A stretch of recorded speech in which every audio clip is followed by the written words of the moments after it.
Bonjour à tous, je suis Faustine Leroy, vous ne me connaissez pas encore, c'est normal. Je suis accompagnatrice des personnes singulières et ayant vécu une épreuve de vie. Je suis un peu stressée aujourd'hui puisque c'est la première vidéo qui lance ma chaîne YouTube. C'est un jour spécial pour moi. J'espère que les vidéos que je vais vous proposer vous plairont. Je choisis de faire une chaîne YouTube parce que j'avais envie de vous parler de deux sujets qui me tiennent à cœur, en lien direct avec ma profession. Je voulais vous proposer des vidéos sur qu'est-ce que le coaching. Parce que c'est une discipline qui est méconnue en France, qui encore souffre de certaines idées. Voilà, et j'aimerais vous faire découvrir vraiment ce métier et cette discipline qui peuvent aider, vraiment aider. Et puis l'autre type de vidéo, ça serait sur les singularités, la singularité en question. Alors d'abord, la singularité pour moi, c'est ce que on appelle l'atypisme ou les neuroatypismes. Moi, j'ai décidé d'utiliser ce terme parce que je le trouvais beaucoup plus adapté et surtout moins connoté péjorativement. Voilà. Donc, quand je vais vous parler de singularité, je vais vous parler de HPI, haut potentiel intellectuel, hypersensibilité ou haute sensibilité, TSA, trouble du spectre autistique, plutôt du côté du syndrome d'Asperger, c'est-à-dire de personnes qui n'ont pas de problèmes cognitifs et ni avec la communication verbale. Voilà, sur l'expression verbale. Et sur le TDAH, donc le trouble de l'attention avec ou sans hyperactivité. Les vidéos seraient autour de clés pour vous permettre de la compréhension de ces singularités. Mais revenons à l'objectif premier donc, de cette vidéo, c'est ma présentation. Donc, je vous disais que je suis accompagnatrice de personnes singulières et ayant vécu une épreuve de vie. Alors, en fait, je suis coach en développement personnel et professionnel. J'ai passé ma certification auprès de l'école MHD. J'ai passé aussi leur master coach, donc je suis coach senior. Vous vous doutez bien qu'à mon âge, 42 ans, c'est une réorientation professionnelle. Ma formation initiale, c'est assistante sociale. J'ai passé plus de 15 ans en tant qu'assistante sociale, notamment en milieu hospitalier, en service public. Cette réorientation professionnelle, elle est liée à des expériences, des constats, tant personnels que professionnels. Le premier est souvent celui qui nous lance, qui nous met des petits doutes, et qui nous lance dans la réflexion d'une réorientation professionnelle, c'est la perte de sens. Alors la perte de sens, je ne la situe pas dans mon métier à proprement parler.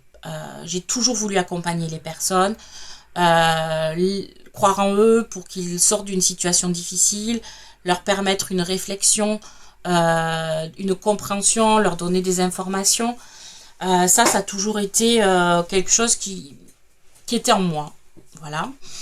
Mais plus le temps passait, plus j'avais l'impression d'être au service de l'institution, ce qui peut être normal, hein, que au service du patient. Et c'est là où moi je n'y trouvais plus mon sens. J'avais l'impression de poser aussi un pansement sur une jambe de bois. Donc je traitais l'urgence, mais pas la situation dans sa globalité. Et c'était pas ok pour moi. La deuxième chose qui m'ont fait me réorienter vers l'accompagnement des personnes singulières, c'est une expérience personnelle, une expérience douloureuse. J'ai été 10 ans dans une relation toxique. Quand j'en suis sortie, j'étais en miettes. Je ne savais plus qui j'étais, ce que je voulais, ce que je ne voulais pas, ce dont j'avais besoin. La première étape a été une psychothérapie. Avec un psychiatre qui a été qui m'a sauvée, hein, clairement, qui m'a tenue à bout de bras les premiers temps, le temps que je reprenne un peu le souffle, que je comprenne pourquoi, que je comprenne qu'est-ce qui s'était joué, pour pas recommencer le même schéma. Cette psychothérapie a été salvatrice, clairement. Je ne remettrai jamais en question la nécessité d'une psychothérapie. On est deux professions différentes, deux atouts pour les personnes. On est complémentaires et on ne travaille pas sur les mêmes choses et on ne travaille pas de la même manière. Une psychothérapie est très souvent nécessaire lorsqu'on sort d'une relation toxique, par exemple. Voilà, donc c'est après, c'est quand je me suis ressentie un peu que je me suis remis un peu sur pied, où là je recommençais à prendre un peu d'air et là je me suis retrouvée avec devant moi un énorme travail à faire de reconstruction, mais là pratico-pratique. Comment je fais pour avoir la vie que je veux? Comment je fais pour être épanouie, heureuse, savoir ce que je veux, savoir ce que je veux pas Alors oui, on peut travailler seul face à soi-même, hein, mais c'est un peu compliqué quand même. Et puis on me parle, alors c'est passé quand même quelques années, un peu de désertion, où je me retrouvais bien seule. Alors c'est pas plus mal hein, des fois hein, dans la réflexion de soi. Mais moi là j'avais besoin que ça avance quoi. J'avais besoin j'avais besoin que ça avance. J'ai essayé plein de choses, des choses qui ont fonctionné, des choses qui m'ont aidé, des choses qui m'ont pas aidé. Bon, c'était des expériences. Puis on me parle du coaching. Et je décide d'en faire un. Et là, ça a été pour moi une révélation. J'ai eu la sensation que toutes les pièces que j'avais découvertes de moi, tout ça, on en faisait un puzzle avec une image qui, c'est ça que je veux. Ça alliait la réflexion sur mes valeurs, mes besoins, mes croyances limitantes, ma gestion des émotions et la mise en action entre deux rendez-vous. Alors à la fin du coaching, le travail n'était pas fini, mais j'étais sur les voies. Je pouvais continuer toute seule. Donc bien sûr que avec ce constat que j'avais plus de sens, mais que quand même je voulais rester dans l'accompagnement et cette découverte du coaching, je me dis que ça alliait bien ce que je recherchais. Donc d'un côté, les compétences que j'avais acquises en tant qu'assistante sociale, le questionnement, le respect, la déontologie, l'écoute, l'accompagnement. Et de l'autre, je trouvais que le coaching répondait à ce qui me manquait dans mon métier d'assistante sociale. C'est-à-dire quelque chose sur mesure, le respect du rythme de la personne, du pratico-pratique et un travail sur court, moyen, long terme. Parce qu'à la fin de coaching, la personne est censée pouvoir enclencher pour le reste, sur l'objectif choisi bien évidemment. Donc là, je me suis dit, waouh, cette prophétie, elle répond bien à mes besoins. Donc j'ai commencé à m'informer et je suis passée à l'acte de me former. La troisième chose qui a fait que je me suis réorientée, je crois, ou qui a fait plutôt que j'ai choisi le public des personnes singulières, c'est la découverte que moi-même j'étais singulière.